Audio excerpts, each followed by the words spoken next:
chemical. It's often found in the leaves and beans of some types of plants, such as the tea plant, the coffee plant, and it's often found in cocoa beans also. So its effects are numerous and very beneficial. It has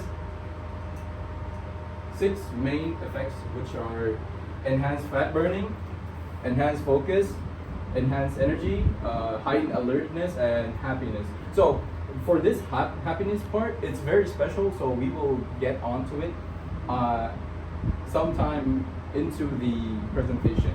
Okay, so of course it's a two-edged blade also.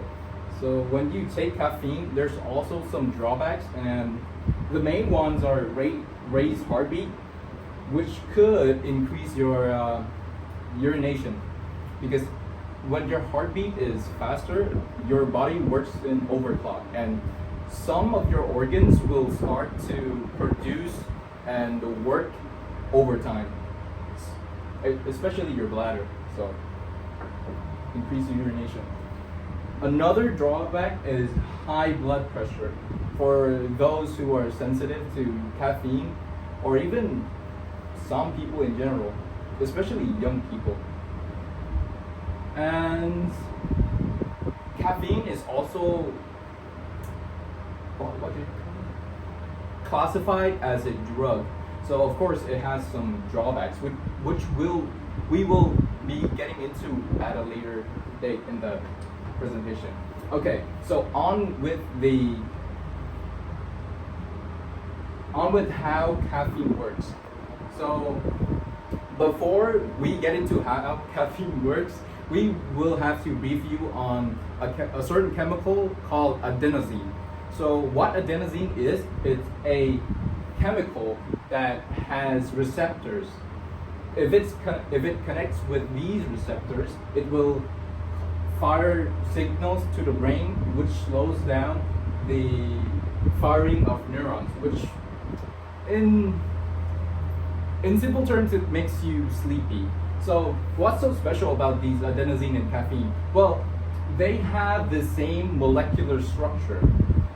And now we get onto how caffeine works to block out the adenosine and cause us to be so energized, so alert.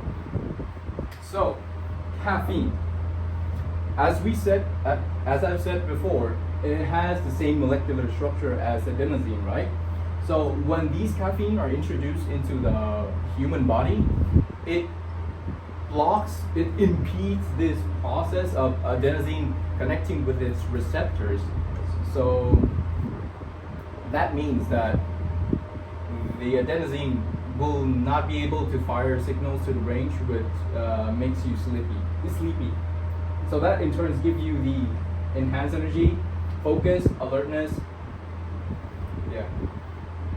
And another perk of caffeine is that it facilitates the connection of dopamine, because these adenosine receptors also comes with dopamine receptors. However, the structure of the adenosines are too big to fit in both the adenosine and the dopamine, and the caffeine, which has the same molecular structure but not as big. So when the caffeine connects with the receptor, it makes space for the dopamine to connect with its receptors. That in turn gives us the happiness part that I've mentioned in the effects. So the dopamine in your brain actually has some really great benefits. It reduces the risk of some cancers, Parkinson's disease, and Alzheimer's. And now to the drawbacks. So of course it's a drug, it's going to have some drawbacks, right? When it blocks adenosine, the body responds to this blockage as it's not natural. We weren't evolved to experience this blockade of adenosine. So what the human body do, it creates more receptors to take in adenosine. So that in turn you have to take more caffeine to feel alert because now there's more receptors to block. So what happens when you suddenly like give up on caffeine? Right? Now there's a lot of spare receptors, right? And those receptors will give you the drawbacks. So from the withdrawals. So there's three main withdrawals. There's the tiredness, headaches, and depressed moods. Because the adenosines have way more space to take up, so that means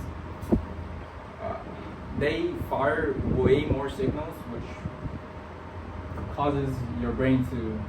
Yeah. The drawbacks that I didn't mention were diarrhea, and it induces anxiety because your heartbeat raises, which means your body goes into this anxious state. I mean, you feel excited, but that doesn't mean that it's good.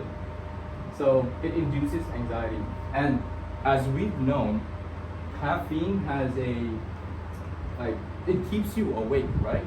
That means it contributes to sleep disorders like insomnia. And that pretty much sums up my presentation. Thank you for listening, and see you on the next presentation.